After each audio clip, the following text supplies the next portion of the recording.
What's up, guys? It's Zeus here. I'm reviewing a game I played yesterday, and I thought it'd be good to share, and I'm hoping I can give some insight for people maybe lower than around 1600. So let's get right into the game. He plays, we're going to play the French defense here, which is e6, d5, and he plays advanced variation, which is where you push the pawn and close the center. So we strike here. This move, I don't like playing against this move, because the French defense, a lot of it is stacking right on this square, and you wanna eventually take here. And if he ever takes here, then you have a great bishop, and then this diagonal is gonna be the death of your opponent. So we're gonna play here with hopes of going here with the queen, and then eventually taking this pawn. So he pins the knight to the king, which is no problem. And then we're gonna play here. We would love to trade off this knight, actually. So we trade off because this light-squared bishop, when you play the French, the main weakness is that your light-squared bishop is just kind of getting boxed in. So if I can get the light-squared bishop on this diagonal, then that's a win out of the opening. So Stockfish says this is an error. I want to go here. The idea of this is going h6 and then f5 to stack right here on this pawn even more. And I can't go this way because I would be blocking my dark squared bishop. So if my knight's here and I go here, I block the light squared bishop, he takes the central pawn, and it's going to be a rough game. So he was supposed to take it, but he castles, and we do end up playing this move, and it is the best move in the position. So he is hitting our queen, and we can't take because of the knight, obviously. So I have a couple ideas here. I can go bishop e7, or I can play what I played in the game, which is going to be f6, and it says it's an inaccuracy, but I don't know. The eval bar barely moved, so I'm fine with it. And he takes the pawn, we take back, and another inaccuracy by him. So pretty even game.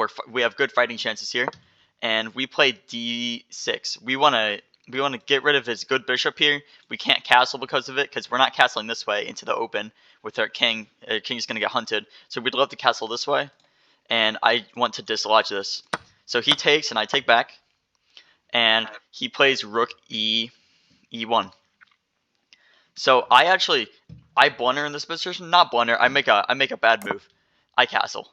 So it looks pretty simple, but after taking here and taking here, he's just cleanly up a pawn.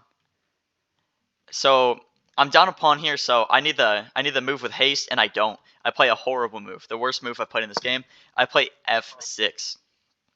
Or sorry, f8. Just defending the pawn, but it's so passive. It's such a passive move. And he plays knight d4. So we exchange, trade off the queens, and I'm just down a pawn in this position. So what I try to do right here, I try to play e8. My idea is of if he takes, I take back. We're threatening back rank. So he's going to have to move with a little bit more haste. And when he goes here with his knight, then we can go e2 and then just put some pressure on some of these pawns on beyond the second rank here. So he goes back, and we trade it anyway. I like my chances with a bishop versus a knight in the endgame, and we have rooks, so I'm down a pawn, but we have fighting chances. He goes king f2. Well, then we're trying to get our king active. Here's how the endgame goes. We play a5, just trying to expand. It's kind of hard to find ideas in this position because there isn't that much to do. He kind of blocks us off here. We go here, and he just straight blunders a pawn.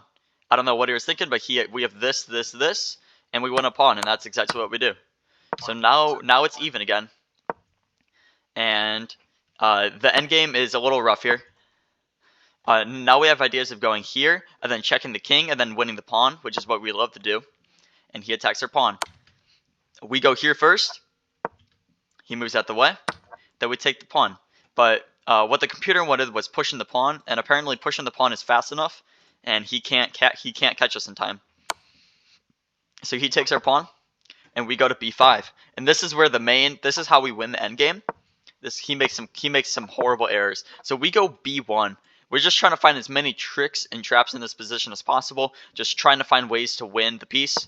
And we actually do.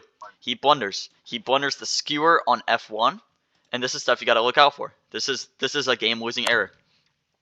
I drop a check here. Wherever he goes, he moves out the way, and I take his rook, and that's all she wrote. So I hope this was instructive, And make sure to subscribe so I can see you guys again. Thanks for watching.